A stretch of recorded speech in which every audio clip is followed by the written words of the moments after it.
ममता बनर्जी के दिल्ली दौरे का आज तीसरा दिन। आज शाम 4:30 बजे सोनिया गांधी से मिलेंगी ममता बनर्जी। शाम 6 बजे केजरीवाल से होगी मुलाकात। आज देर शाम एनसीपी प्रमुख शरद पवार और शिवसेना सांसद संजय राउत से भी मिल सकती है ममता। सूत्रों के मुताबिक दोनों से अलग अलग होगी बैठक। सोनिया गांधी और केजरीवाल से मिलने से पहले टीएमसी सांसदों के साथ बैठक करेंगी ममता बनर्जी। दोपहर 1 बजे सुखेंदु रॉय के आवास पर बैठक होगी। बंगाल चुनाव के बाद पहली बार दिल्ली आई सीएम ममता ने कल पीएम मोदी से की मुलाकात। 55 मिनट तक पीएम आवास में रही। वैक्सीन की कमी का मुद्दा उठाया। पेगासस जासूसी मुद्दे पर सर्वदलीय बैठक बुलाने की मांग भी की। पीएम मोदी से मुलाकात के बाद बोली ममता, बंगाल के लिए आबादी के हिसाब से वैक्सीन मांगी। दूसरे राज्यों के मुकाबले कम वैक्सीन मिली। बंगाल का नाम बदलने पर भी हुई बात। ममता बनर्जी ने कल प्रशांत किशोर, कांग्रेस नेता कमलनाथ और आनंद शर्मा से भी की मुलाकात। मीटिंग के बाद कमलनाथ बोले, हमारे पुराने संबंध, मैं ममता जी को बधाई देने आया था। विपक्षी गठबंधन की अगुवाई पर ममता बनर्जी ने कहा, मैं नहीं, देश नेतृत्व करेगा। विपक्षी दलों में कई पुराने दोस्त हैं, उनसे पुराने दिनों की बात होती है। मीडिया से बातचीत में बोली ममता बनर्जी, राष्ट्रपति से मिलने के लिए आरटी-पीसीआर जरूरी है, लेकिन मैं टेस्ट कहां कराऊं? हम तो दिल्ली में आउटसाइडर हैं। एबीपी न्यूज की खबर पर लगी मुहर। येदियुरप्पा के करीबी बसवराज बोम्मई चुने गए कर्नाटक के नए सीएम। आज सुबह 11 बजे राजभवन में लेंगे शपथ। बसवराज बोम्मई कर्नाटक के नए सीएम होंगे तो 3 डिप्टी सीएम भी होंगे। आर अशोक, गोविंद करजोल और श्रीरामुलु डिप्टी सीएम का पद संभालेंगे। कर्नाटक के पूर्व सीएम एसआर बोम्मई के बेटे हैं बसवराज बोम्मई। येदियुरप्पा के करीबी हैं और लिंगायत समुदाय से ही ताल्लुक रखते हैं। विधायक दल का नेता चुने जाने के बाद बसवराज बोम्मई ने येदियुरप्पा के पैर छूकर लिया आशीर्वाद। 61 साल के बोम्मई येदियुरप्पा की सरकार में गृह, कानून, संसदीय और विधायी कार्य मंत्रालय की जिम्मेदारी संभाल रहे थे। पूर्व सीएम येदियुरप्पा ने बसवराज बोम्मई को बधाई देते हुए कहा, उम्मीद है बोम्मई कर्नाटक को विकास के पथ पर लेकर जाएंगे, जनता की उम्मीदों को पूरा करेंगे। कर्नाटक का नया सीएम चुने जाने के बाद बोले बसवराज बोम्मई, मेहनत का परिणाम मिला, ये बड़ी जिम्मेदारी है। पीएम मोदी और अमित शाह के अनुरूप गरीबों के लिए काम करने की कोशिश करूंगा।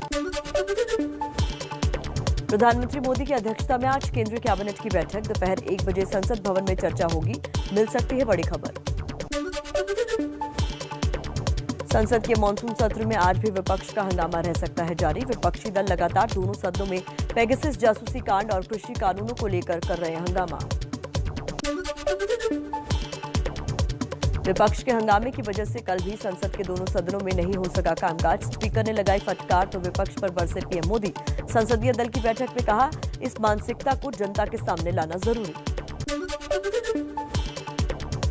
लोकसभा की कार्यवाही स्थगित होने के बाद भी कृषि कानूनों के खिलाफ कल सदन में धरने पर बैठे रहे कांग्रेस सांसद रवनीत बिट्टू और गुरजीत सिंह औजला। शिवसेना सांसद अरविंद सावंत ने दोनों से संसद परिसर में मुलाकात की। राज्यसभा में विपक्ष के भारी हंगामे के बीच मरीन एंड नेविगेशन बिल 2021 पास हुआ। बाद में सदन की कार्यवाही दिन भर के लिए स्थगित हुई। लोकसभा में पिछले सत्र में ही पास हो गया था बिल। आईटी मंत्रालय से जुड़ी संसदीय समिति की बैठक का बीजेपी सांसदों ने बहिष्कार किया। सिनेमैटोग्राफी संशोधन विधेयक पर बुलाई गई थी मीटिंग। शशि थरूर हैं समिति के अध्यक्ष।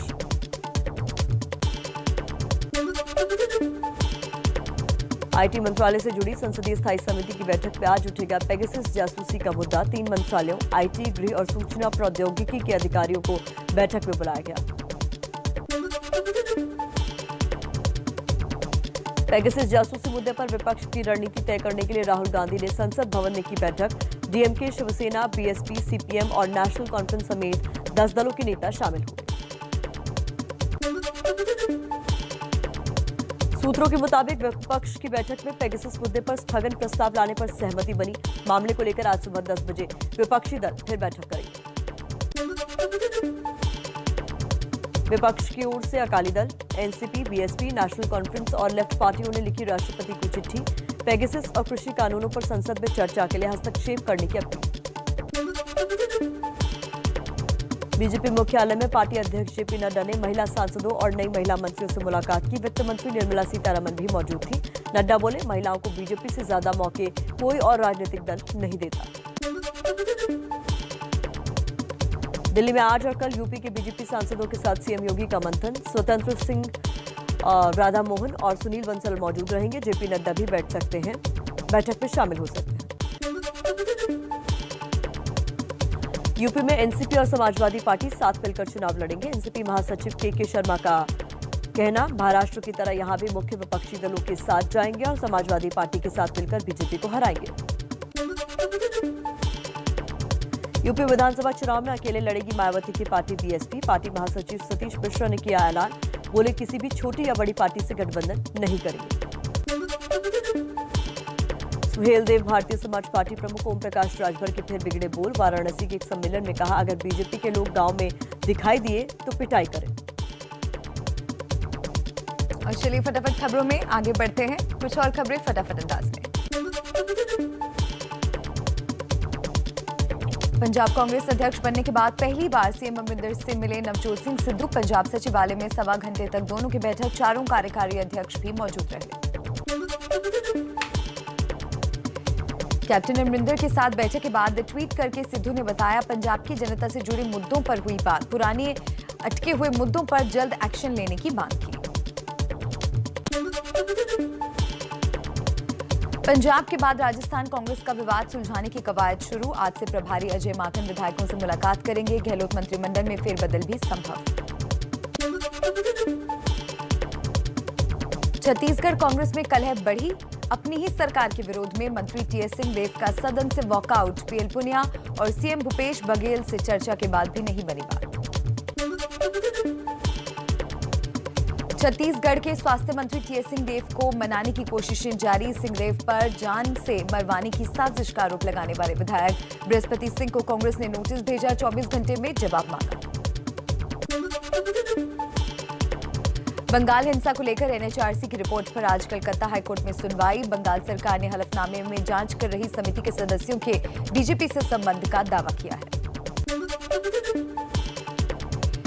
टीएमसी का 3 सदस्यीय प्रतिनिधिमंडल आज त्रिपुरा जाएगा। त्रिपुरा में राजनीतिक रणनीतिकार प्रशांत किशोर की टीम को कथित तौर पर किया गया है नजरबंद। गुजरात कैडर के आईपीएस राकेश अस्थाना बने दिल्ली पुलिस के नए कमिश्नर। अभी बीएसएफ के डीजी हैं। 2018 में सीबीआई के स्पेशल डायरेक्टर रहे अस्थाना भ्रष्टाचार के आरोपों के चलते विवादों में आए थे। 7 राज्यों के 22 जिलों में कोरोना के बढ़ते मामलों ने फिर बढ़ाई सरकार की चिंता। स्वास्थ्य मंत्रालय ने कहा, हम स्थिति को हल्के में नहीं ले सकते। 54 जिलों में 10% से ज्यादा संक्रमण दर की जानकारी दी। देश में 132 दिन बाद मिले कोरोना के 30,000 से कम केस। 24 घंटे में 29,689 नए केस मिले। 415 मरीजों की मौत। केरल में कोरोना की स्थिति पर केंद्रीय मंत्री गिरिराज सिंह का तंज। कहा, केरल में कोरोना की तीसरी लहर नहीं आएगी। वहां सरकार का जो हाल है, दूसरी लहर ही चलती रहेगी। यूपी के बलिया में कोरोना वैक्सीन के लिए जमकर हंगामा। कुर्सियों से एक दूसरे पर हमला करने की कोशिश की। कुछ लोगों में बहस के बाद नौबत मारपीट तक पहुंची। महाराष्ट्र के रत्नागिरी के चिपलून में एक शख्स की बहुमंजिला इमारत से पानी में गिरने और बचाने की तस्वीर वायरल। रस्सी और ट्यूब की मदद से किसी तरह खींचकर लोगों ने बचाई जान। हिमाचल के किन्नौर में टूटे पुल से जान जोखिम में डालकर निकल रहे हैं लोग। 3 दिन पहले पहाड़ से गिरे बड़े पत्थर से टूट गया था पुल। यूपी का शामली शहर 2 घंटे की बारिश में हुआ बेहाल। नाले का गंदा पानी बारिश के पानी में मिलकर गलियों में बहा। कई दुकानों में भी घुसा पानी। Cricketer Krunal Pandya corona positive निकले। भारत और श्रीलंका के बीच दूसरा T20 मैच एक दिन के लिए टाला गया। जो T20 मुकाबला कल होना था, वो अब आज खेला जाएगा।